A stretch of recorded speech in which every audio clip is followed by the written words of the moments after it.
Wow! Happy Sabado po sa inyong lahat. Ito po si Alwin Ignacio, the Diva That You Love.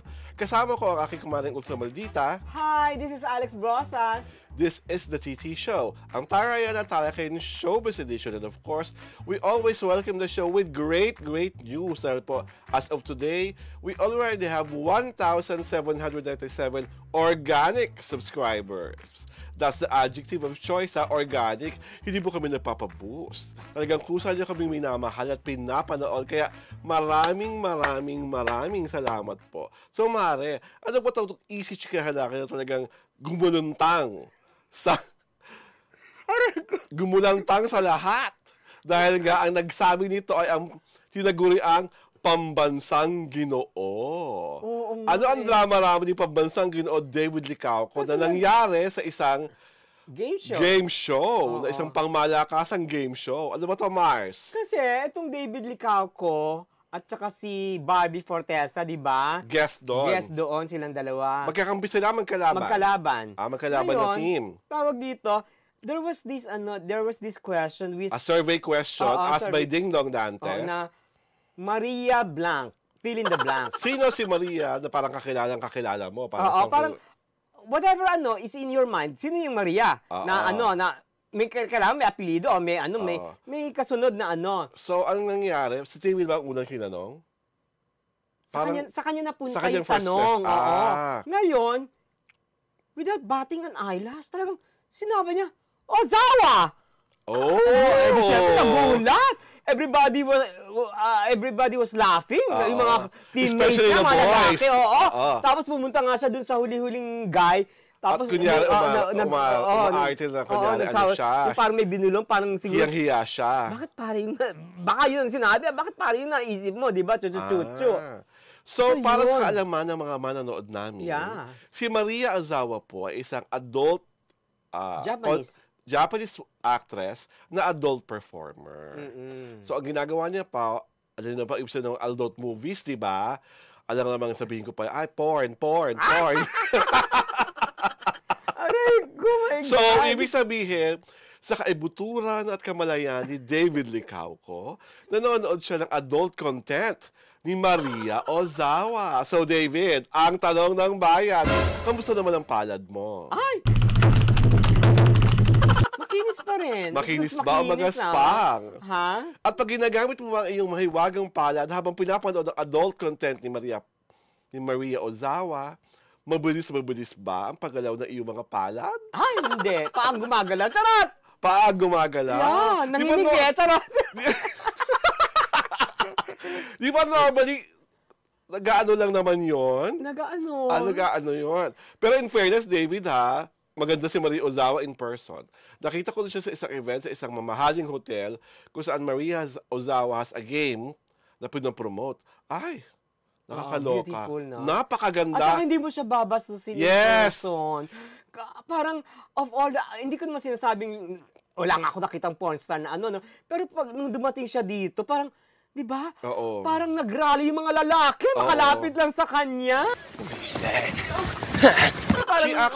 She looks like a prettier version of Angelica Panganiban in person. Talaga? Oo, mas magandang version ni Angelica. Tapos, iba talaga. Angelica Panganiban? Sa Angelica Panganiban natin. Sino yun? Gaga, parang di mo kakilala si Angelica Panganiban. Sino ba yun? Ay, oo na. Di mo siya kakilala. Mga acting kaya naman. Oo, my God. So, basta siya, napakaganda niyang ali. Tapos, she has this certain aura about her na talagang exude ng sexiness. And not because alam namin yung kanyang dating background. So, nauunawaan ko naman na itong si David may panggigigil kay Maria Ozawa kasi nga magandang binibini naman talaga. Magandang sagot niya, no? Buti nga, hindi siya sumagot ng no? Diba? Kasi bang kilala mong pornstar na lalaki? Ay! Ayan na. Di ba? Alex, ano yung porn? Ay! Oh my God! Ikaw nga napausan, ha? Diyos ko, may shanko, di ka pa nalalanan. Ang linis! Diba? Pero ako sa akin, David, sana in the nearest future, magka-meet kayo ni Maria Ozawa, tapos makagawa kayo ng project. At saka hindi. Alam mo, that episode had me admiring it. You know why? Bakit? Hindi inedit. Oh, di ba? Well, it could have been edited. Ay, teka, baka mapasama ang image mo dito. Di ba? Parang ganun ang dating. Pero hindi, ineri talaga. Saka bakit naman mapapasama ang imahe niyo doon? Ito totoong lalaki naman tong batang ito. Di ba? Ay, ibig mo sabihin, kung hindi totoong lalaki yung tinanong, tapos yung sinagot, peke? Oo, kasi kung hindi ka totoong lalaki, unang papasok sa utak mo agad ay Maria Clara. Ay! Pag-girl ka, di ba? Pag-girl, ay, Maria Clara, siya talaga unang Maria kakilala mo. Jeff, ikaw ba yan? Tara, Jeff Strike. Aray ko, oh my God! Ay, gusto niyo ba makilala kung gusto si Jeff Striker? Wag na. Ano kapag nakilala niyo, kayo mawala ng ulirat. Hindi niyo kayanan. He was like the idol of our youth. Idol of our youth talaga. Alam mo, nawa ako kay David because wala lang, di ba? I just like the natural, his very, very natural reaction to parang what can they say is parang a blooper. Parang hindi naman yung sinasadya na yung nasabi, yun ang kusang lumabas. Tsaka walang ang pag-edit, di ba? Yung talagang natural, organic yung sagot niya. And that made him more saka that made him more lovable. Oo. Diba? Ay, parang love ko na siya. Charot. Saka at least alam natin na marunong siyang maglaro. Ay! Mapaglaro siya? Diba? Oh my God. Bumusay niyang gamitin ang kanyang mga kamay. Ay! Bakit meron bang hindi? Ano ba? David naman. Laro tayo. Ay! Aray ko! Aray ko! Teka. May ibang pupuntahan na naman po ang ano na to. Kaya dahil diyan, sumali ka daw sa game show para ikaw paglaruan. Ayoko. Mamaya tayo na wala pa isali ni Ding Dong sa game show. Ay! Ewan ko lang kung kayanin niya masagot natin. Pag sinabing Jeff, fill in the blanks. Jeff, ano? Striker, agad-agad. Ay, taray. Diba? Pag sinabing Sean, anong sasagot mo? Cody! Wow! Master na master! Pag sinabing Randy, Blue! Diyos ko dahil, nakakaloka ito. Pero bago dyan, batiin muna natin ating mga walang sawang nanonood at walang sawa sa aming sumusubaybay. Kasi nga pag Easy Chika, naging tradition po namin na talagang bumati sa aming mga manonood at subscriber. Ikaw dapat magbasa nito, Mare, na appropriate sa'yo. Oh my God! Feeling ka may pagmamahal siya sa'yo. Ganon, ha? Pinoy Dax, tuloy-tuloy lang po ang paghahatid ng ligaya at mga nagbabagang showbiz news. At sana naman Pinoy Dax sa totoo ha, Dax ka.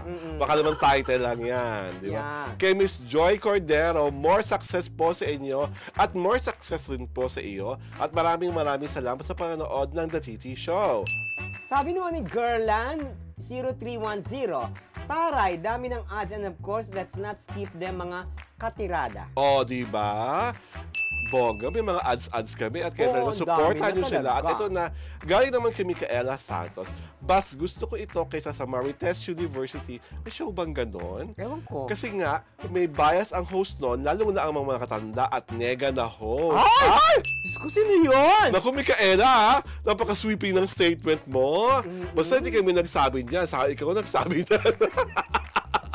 Labas tayo dyan, ano? Labas kami doon. Binasa lang po namin. Diba? And again, kay David Licauco, good luck sa'yo. At sana magkaroon ka ng magandang show. At ang wish ko pa rin, mag-meet kayo personally ni Maria Ozawa for a collaboration. Kasi alam ko may YouTube channel si David eh. May YouTube channel. May YouTube channel siya. Tapos pwede mo siyang dalhin sa mga restaurants mo. So may mga business siyang ganun eh. Tapos pwede parang ano ka? Well-informed sa background ni David. Kasi mahilig ko sa lalaking chinito, di ba? Okay. Diba? So, Sian, welcome. Gusto mo ba mag-usapan natin si Sian Lim? On another episode. Kailangan tell-all, ha? Tell-all ba? Gusto ko dahil. Wag. Bakit? Ayoko mabash. Naduduwag ka. Diba? Baka magalit sa akin ng mga kimi. Hindi mo nagagalit. May latest picture ka naman. Nakahawak ka naman sa chanena niya, no? My God! The trademark, The trademark post. Ako lang ang pinapayagan ni Sian Lim na humawak ng chan niya. Ay, pag ako dahil ibang hawakan ko. Ay, talaga? Ulo na! I-categorize mo kung anong ulo or else away ito? Sa taas. Okay. Oo. Ano ka ba? I don't go down. Ay! Sa ulo ko sa taas. Charot! Ay, iba talaga ang babaeng matalino. Ano ka, diba? Gusto ko yan. So again, David, thank you for being Pilyo. That is something that's very refreshing. At tama yung sabi ni Kumaring Ultraminda, hindi scripted, totoong-totoo. At dahil totoong-totoo ang katuwaan namin sa'yo, ito si Alwin Ignacio, the diva that you love. Kasama ko aking Kumaring Ultramaldita. Hi, this is Alex Brosas. Ito po ang The TT Show, ang Tarayan at Talakayan Showbiz Edition.